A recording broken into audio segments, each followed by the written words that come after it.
திருச்செந்தூர் அருகே தோப்பூரில் வெடிசத்தம் கேட்டு கீழே விழுந்ததில் தலையில் பலத்த காயமடைந்த 5ஆம் வகுப்பு மாணவன் சிகிச்சை பலனின்றி உயிரிழந்தார். இதுகுறித்த விவரங்களுடன் செய்தியாளர் முரளி கணேஷ் இணைந்திருக்கிறார். முரளி கணேஷ், என்ன நடந்தது? விவரம் என்ன? அதாவது லாவண்யா, தூத்துக்குடி மாவட்டம் திருச்செந்தூர் அருகே உள்ள தோப்பூரில் இருக்கக்கூடிய ஆதி திராவிட நல பள்ளியில படித்து வந்த மாணவர் 5ஆம் வகுப்பு படித்து வந்த மாணவர் 10 வயதான அஜய்குமார். இவர் பள்ளி விடுமுறை தினமான அரையாண்டு பள்ளியினுடைய விடுமுறையானது அரசு பள்ளிக்கு இருந்து வரக்கூடிய நிலையில நேற்று தனது நண்பர்களோட பள்ளிக்கு சென்றிருக்கிறாரு. அங்க சிறிது நேரம் ஆசிரியர்களை பார்த்துவிட்டு பள்ளி வளாகத்திற்குள் விளையாடி கொண்டிருந்திருக்கிறார். அந்த சமயத்துல அந்த பகுதியில பயங்கர சத்தம் ஒண்ணு கேட்டிருக்காது. வெடி சத்தமா, இல்ல பாறைகளுக்கு வைக்கப்பட்ட வெடியா, அல்லது வேற எது சத்தமாங்கிறது குறித்து போலீசார் விசாரணை பண்ணிக்கிட்டு இருக்காங்க. இந்த வெடி சத்தனத்துல அதிர்ச்சி அடைந்த அந்த மாணவன் கீழே விழுந்திருக்காரு. விழுந்ததுல தலையில பலத்த காயம் அடைஞ்சிருக்கு.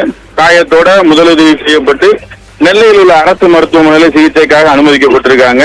அங்கு அவருடைய உடல்நிலை மோசமானதை அடுத்து மேல் சிகிச்சைக்காக பாளையங்கோட்டை அரசு மருத்துவமனையில அனுமதிக்கப்பட்டிருந்த நிலையில இன்று காலை அவர் உயிரிழந்திருக்காரு.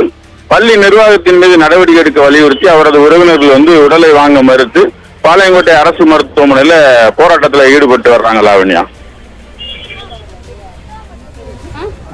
விவரங்களுக்கு நன்றி முரளி கணேஷ்.